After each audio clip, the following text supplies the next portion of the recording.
I'm WRAL meteorologist Kat Campbell, joined with NASA Ambassador Tony Rice. Tony, thank you so much for being here today. We've got something fun to talk about. It's not a guarantee by any means, but when we think back to May, many of us were able to see the northern lights. You think of that as almost a once-in-a-lifetime opportunity, but it's not out of the question we could see it again tonight.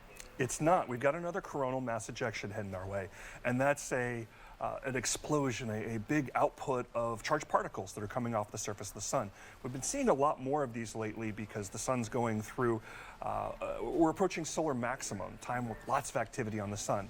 So what's happening is, and it just hit us as you and I walked into the newsroom today, that coronal mass ejection has reached us and it's sending all these particles into the atmosphere. So tonight we have the opportunity possibly to see some aurora.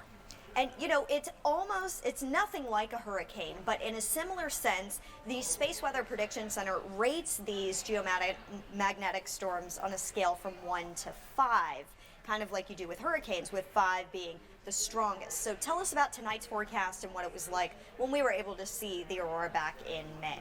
So tonight we're expecting about a G4. There is a possibility that it can increase to a G5, and that's what we saw back in May.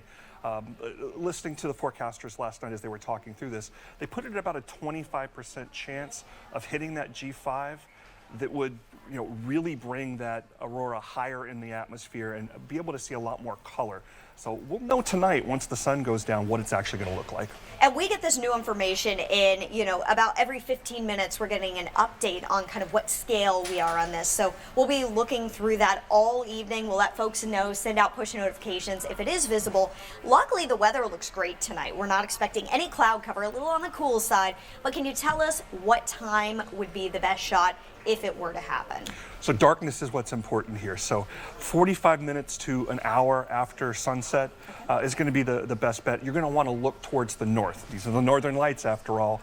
And if we do get that G4 come about, you're going to want to look lower on the horizon. And this is going to appear like a green or a red hue to the horizon.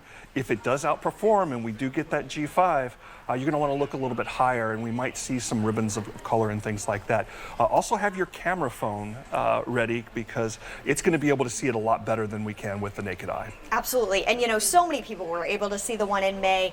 A lot of people that live in our larger cities like Raleigh and Durham didn't have the luck that their neighbors who live in a more rural area do. Do you have any suggested places, if this pans out, and it's one of the big ones for us, that you would recommend driving to maybe get the best view? Yeah, darkness is what you're looking for. The light pollution is what's going to cause the problems.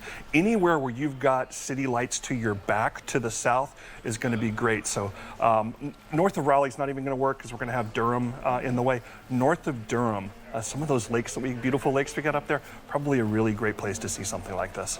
Absolutely. Well, fingers crossed for tonight. We will be watching closely. We will be in contact all throughout the night about this like we were last time. We'll post updates. We'll have updates on our newscast as well. The sun sets about 6:45, so, about 45 minutes after that would be 7:30 to 7:45 would be the earliest. So we'll be on the lookout tonight. Thanks, Tony. Thanks for having me.